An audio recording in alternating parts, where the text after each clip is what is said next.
Hello everyone, welcome back to our channel we the learners. इस video में हम discuss करने वाले हैं most important topics of class 10th साइंस। अब ये वीडियो उन बच्चों के लिए काफ़ी हेल्पफुल रहेगी जिन बच्चों ने अब तक कुछ भी नहीं पढ़ा है या बिल्कुल थोड़ा बहुत पढ़ा है और वो भूल चुके हैं। तो बिल्कुल एक फ्रेश स्टार्ट करने के लिए ये आपके लिए लास्ट वीडियो रहेगी, लास्ट स्ट्रेटजी वीडियो भी रहेगी। और इस वीडियो में आपको इंपॉर्टेंट टॉपिक्स के साथ साथ मैं आपको ये भी बताऊंगा कि इनके अलावा आपको क्या क्या टिप्स फॉलो करनी है जिससे आप अपने स्कोर को और बूस्ट कर सकते हैं और अपनी बोर्ड प्रिपरेशन को एक नेक्स्ट लेवल पे ले जा सकते हैं। तो चलिए शुरू करते हैं। फर्स्ट पहले केमिस्ट्री का सेक्शन देख लेते हैं। फर्स्ट चैप्टर है chemical reactions and equations. Most important topics इसमें सिर्फ दो ही हैं, types of reactions and their identifications. जितने भी रिएक्शंस हैं, डिकम्पोजिशन रिएक्शन है, डबल डिस्प्लेसमेंट रिएक्शन है, उन सब की आपको पहचान और उन सब रिएक्शंस का आपको पता होना चाहिए कि ये किस तरीके से होते हैं विद एग्जांपल। नेक्स्ट है balancing the chemical equations. Chemical equations को बैलेंस करने का क्वेश्चन आता ही आता है। ये जो मैंने इंपॉर्टेंट टॉपिक्स आपके सामने लिखे हैं ये सीबीएसई के पिछले कुछ सालों के प्रीवियस ईयर क्वेश्चंस और जो सीबीएसई हर साल सैंपल क्वेश्चन पेपर रिलीज करता है उन सब को एनालाइज करके ये मोस्ट इंपॉर्टेंट टॉपिक्स आपके लिए लेके आया हूँ। तो चलिए देखते हैं next, acids bases and salts.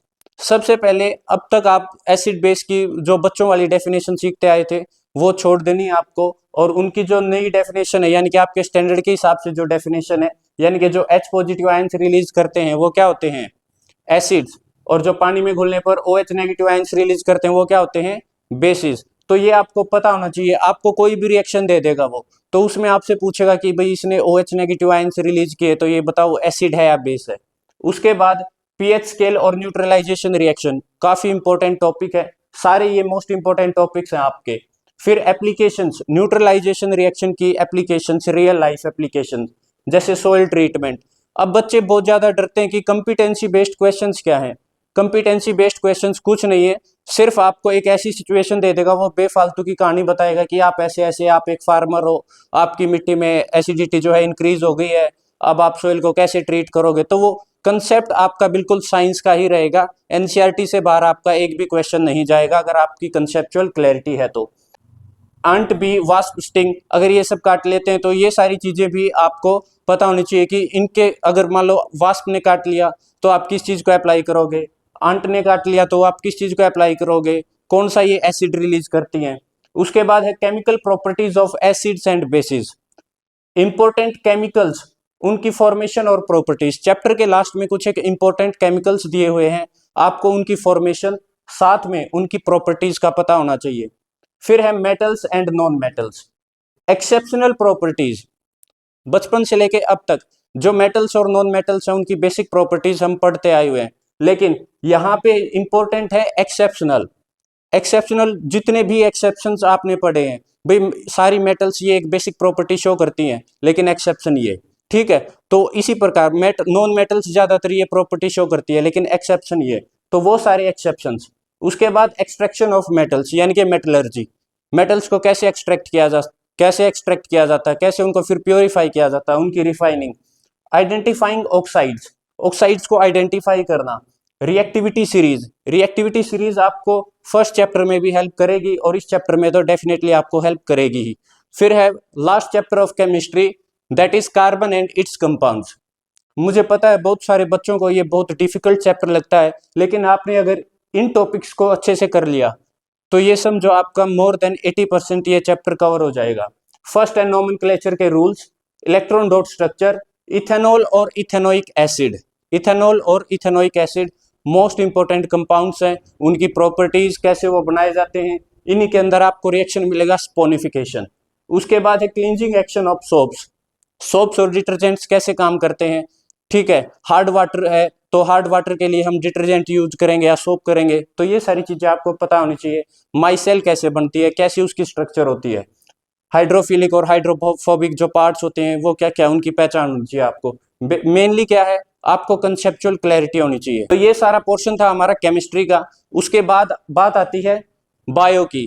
Bio में जो 6th और 7th 8th के बाद डायरेक्ट मैंने 13th लिखा है, ये बायो आपकी 30 नंबर की रहेगी और फिजिक्स और केमिस्ट्री आपकी 25-25 नंबर की रहेगी, ठीक है। तो ये चैप्टर को भी बायो में इंक्लूड किया जाता है। तो बायो आपकी 30 मार्क्स की रहेगी first chapter life processes. Life process में जो इंपॉर्टेंट मेन प्रोसेसेस हैं जैसे कि digestion, photosynthesis, transportation in plants and humans. Transportation समझते हो ना, कि चीजों को कैसे शरीर के अंदर या प्लांट्स के अंदर ट्रांसपोर्ट किया जाता है। अगर प्लांट्स की बात करें तो वाटर मिनरल्स, फूड का ट्रांसपोर्टेशन उनमें कैसे होता है, जाइलम और फ्लोएम, वो सारी चीजें। उसके बाद ह्यूमंस के अंदर ट्रांसपोर्टेशन, भाई ऑक्सीजन है, CO2 है, या और सारी चीजें हैं, ब्लड कैसे ट्रांसपोर्ट हो रहा है शरीर के अंदर, ये सारी चीजें। ठीक है, तो सर्कुलेटरी सिस्टम। फिर transpiration, respiration and its types. फिर एक्सक्रीशन, एक्सक्रीशन में यूरिन की फॉर्मेशन और नेफ्रॉन का कंसेप्ट। ठीक है, फिर जो नेक्स्ट चैप्टर है वो है control and coordination. Control and coordination में आपको रिफ्लेक्स, एक्शन और आर्क का पता होना चाहिए। फिर human brain, plants and animal के हॉर्मोन्स, प्लांट्स के अंदर कौन कौन से मेन हॉर्मोन्स है और उनके क्या फंक्शंस हैं। इसी प्रकार एनिमल्स के अंदर यानी कि ह्यूमंस के अंदर क्या क्या मेन हॉर्मोन्स हैं और उनके functions. Enzymes and their functions. तो ये रहेंगे आपके important topics from control and coordination. उसके बाद how do organisms reproduce. How do organisms reproduce में टाइप्स ऑफ रिप्रोडक्शन, उसकी बेनिफिट्स, खासकर वेजिटेटिव प्रोपगेशन मोस्ट इंपॉर्टेंट है, pollination, prenatal sex determination. Heredity में मोनोहाइब्रिड और डाईहाइब्रिड क्रॉस आप अच्छे से कर लें। फिर F2 प्रोजेन यानी कि सेकंड जनरेशन में वो आपसे पूछता है। ठीक है, मोनोहाइब्रिड, डाईहाइब्रिड क्रॉस, और फिर F2 प्रोजेन यानी कि सेकंड जनरेशन में पूछेगा वो आपसे क्वेश्चन। फिर सेक्स डिटर्मिनेशन, कि होने वाले बच्चे का जो सेक्स है वो किस पे डिटरमाइन होगा, फादर पे या मदर पे। ठीक है, वो क्रोमोसोम्स वाला जो कंसेप्ट आता है आपका। नेक्स्ट है आवर एनवायरनमेंट। आवर एनवायरनमेंट में हमें पता है अभी बहुत सारी ट्रॉफिक लेवल्स हैं, फूड चेन है। ट्रॉफिक लेवल्स में हर ट्रॉफिक लेवल पे 10% एनर्जी का लॉस होता है, वो इंपॉर्टेंट कंसेप्ट है। फिर फूड चेन, बायोमैग्निफिकेशन, ओजोन, और ओजोन में भी डेप्लीशन, कि ओजोन का डेप्लीशन किन वजह से हो रहा है, ये सारी चीजें आपको इस चैप्टर से करनी है। तो ये थे आपके बायो के इंपॉर्टेंट टॉपिक्स। ठीक है, और बायो रहेगी आपकी 30 मार्क्स की। अब फाइनली बात कर लेते हैं फिजिक्स की। फिजिक्स का जो फर्स्ट चैप्टर है आपका लाइट, और एनसीईआरटी के हिसाब से ये चैप्टर है आपका 9। तो लाइट चैप्टर में रिफ्लेक्शन एंड रिफ्रैक्शन, उसके बाद रिफ्रैक्टिव इंडेक्स, रे डायग्राम्स जितने भी हैं बिल्कुल अच्छे से कर लेना, वो आपके न्यूमेरिकल्स में भी हेल्प करेंगे। Mirror formula, sign convention, image distance निकालना, ऑब्जेक्ट डिस्टेंस निकालना। ठीक है, types of lens, nature of image हर बार आपसे पूछेगा, चाहे वो किसी भी टाइप का न्यूमेरिकल आपको बोले, वो हर बार आपसे पूछेगा नेचर ऑफ इमेज कैसे है, जो इमेज बनेगी उसका नेचर कैसा होगा। चाहे लेंस का क्वेश्चन आए चाहे मिरर का आए, दोनों केस में आपको ये बिल्कुल अच्छे से कर लेना है। उसके बाद ह्यूमन आई, चैप्टर 10 साइंस के हिसाब से, और फिजिक्स का चैप्टर 2 डिफेक्ट्स ऑफ आई। और डिफेक्ट्स में भी दो स्पेशल हैं, मायोपिया और हाइपरमेट्रोपिया, और उनका करेक्शन, उनको करेक्ट कैसे किया जा सकता है।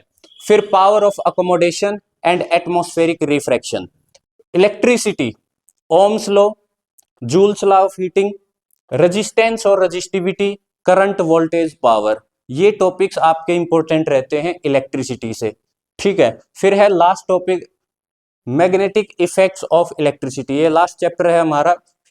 मैग्नेटिक फील्ड, उसकी डायरेक्शन पूछ लेगा आपसे, उसकी प्रॉपर्टीज, कोई भी मैग्नेटिक फील्ड है उसकी क्या, उसमें मैग्नेटिक फील्ड लाइंस की क्या डायरेक्शन रहती है, क्या उनकी प्रॉपर्टीज रहेंगी। बार मैग्नेट और solenoid, right and thumb rule. ठीक है, तो ये सारे टॉपिक्स हैं। अगर आपने इन सभी टॉपिक्स को अच्छे से कवर करके और सेल्फ मेड नोट्स बना लिए, किसी भी भैया दीदी से नोट्स लेने की जरूरत नहीं है, ना ही आपको कहीं से खरीदने की जरूरत है।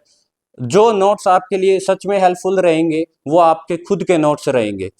तो ये सारे इंपॉर्टेंट टॉपिक्स हैं। प्लस में जैसा मैंने आपको बताया कुछ इंपॉर्टेंट टिप्स, वो क्या है, जितने भी एक्टिविटीज और डायग्राम्स आपकी एनसीईआरटी में है वो आपको डेफिनेटली करने हैं, वहां से क्वेश्चन बनता ही बनता है। तो उनके ऊपर जितने भी क्वेश्चंस हैं, ठीक है, वहां पे क्या कंसेप्ट यूज हुआ है बिल्कुल डिटेल में करेंगे। फिर आइडेंटिफिकेशन टेस्ट, कई सारे रिएक्शंस ऐसे होते हैं जिनमें ये पूछेगा भाई ये गैस इवॉल्व हुई या ये कंपाउंड बन गया, कोई भी एक्स कंपाउंड है तो वो कौन सा कंपाउंड बना है, तो वो आपको पता होना चाहिए। जैसे मान लो हाइड्रोजन गैस के लिए टेस्ट करना है तो वो क्या होता है कि बर्निंग स्प्रिंटर को जब हम वहां लेके आते हैं तो वो पॉप साउंड के साथ बुझ जाती है, तो वो किस चीज को दिखाता है, हाइड्रोजन गैस की प्रेजेंस को।